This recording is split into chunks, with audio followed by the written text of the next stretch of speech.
This is Road Rash for the Sega Genesis, or Sega Mega Drive in Europe and Japan, and of course, most of you know what this game is, or at least what this game is about.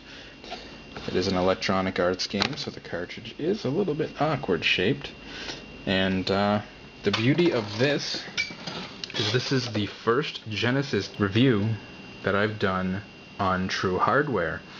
Every single one of my Master System and Genesis reviews before this has been emulated, and that's for a reason of the TV tuner I was using. There's something very strange about this Sega Genesis in that its resolution is actually slightly higher than the NTSC standards, and that means that a lot of TV tuners won't pick up the signal. My old TV tuner, when you turned on the Genesis, you'd get a black and white scrambled picture, and that was very common with a lot of TV tuners. A lot of other guys that do these kind of videos have said the same thing.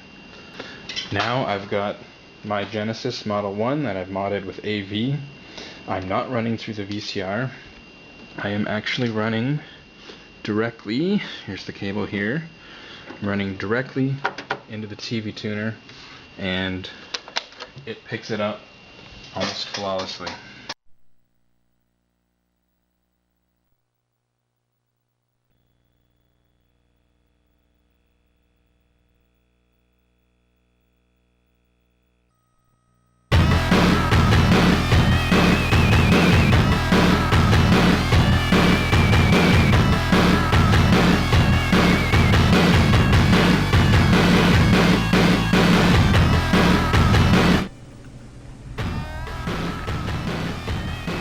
Alright, and here we go. This is Road Rash. Start off picking a level.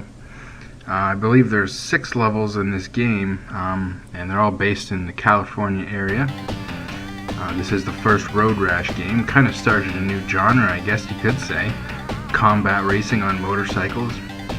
That's right, you get to punch and kick and club your way to the lead, which is a pretty fun game. Unfortunately, my view on the Genesis version was a little bit skewed because the first time I ever played Road Rash was Road Rash on the 3DO. I had never played the Genesis versions at the time, and the 3DO version was so amazing at the time. It was really the first, it was the first really console or game we got over here that was kind of the next generation graphics, and obviously going from that to the Genesis version, that was just like, ugh. But once you get that out of the way, put it into perspective, this game came out in 1991.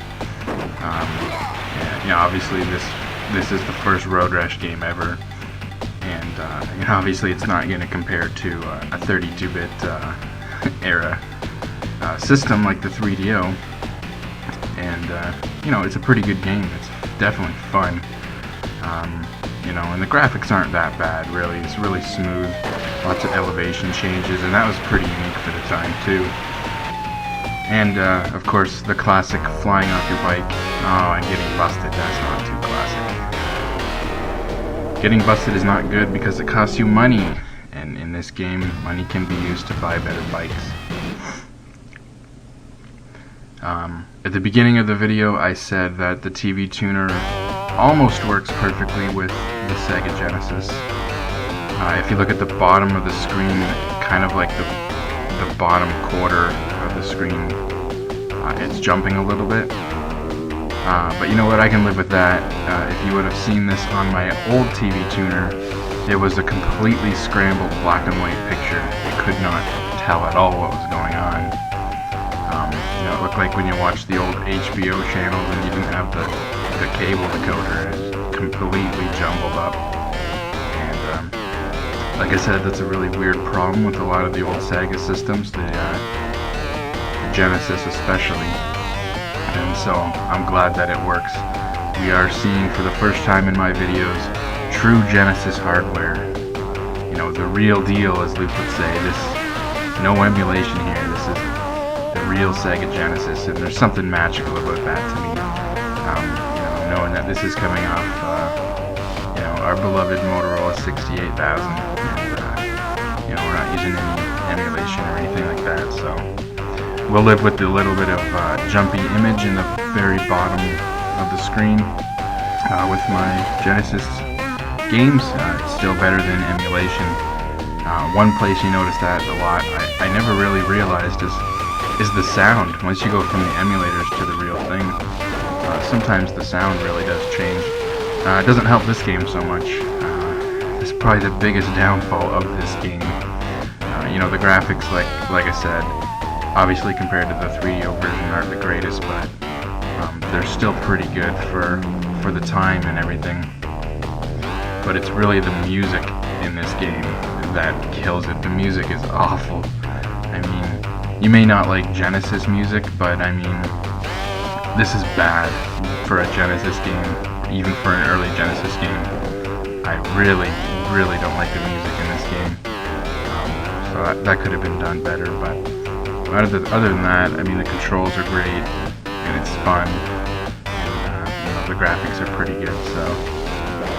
And like I said, it was kind of like the first, as far as I know, and I could be wrong, but the first motorbike racing game with the combat aspect to it. This game was ported to pretty much anything and everything, the Sega Genesis and Mega Drive being what this game debuted on, but I mean, Atari ST, Commodore Amiga, Sega Master System, Game Boy, Game Gear, the Sega CD, which I've never actually played the Sega CD version. I'm guessing the graphics are slightly better, and I'm hoping that the music would be a lot better, but like I said, I've never actually seen the Sega CD version. And then of course the 3DO version came out, and then that got ported to the Sega Saturn and the PlayStation. Anyways, I'm going to leave you with some of the music here for a bit. It's not the greatest, but here.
So yeah, there you go. Like I said, music's not the greatest. There's a pretty cool, like a screeching effect on the guitars there, and you know, that squealing effect on the guitars is pretty cool. But overall, the music, I don't know. There's something dirty sounding about the music, muffled almost, I guess. But like I said, the music is really the worst part of this game.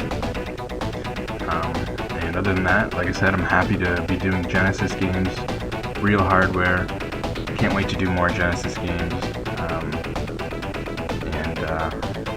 You know, and like I said, this is the first Road Rash game, but not the first Road Rash game I played.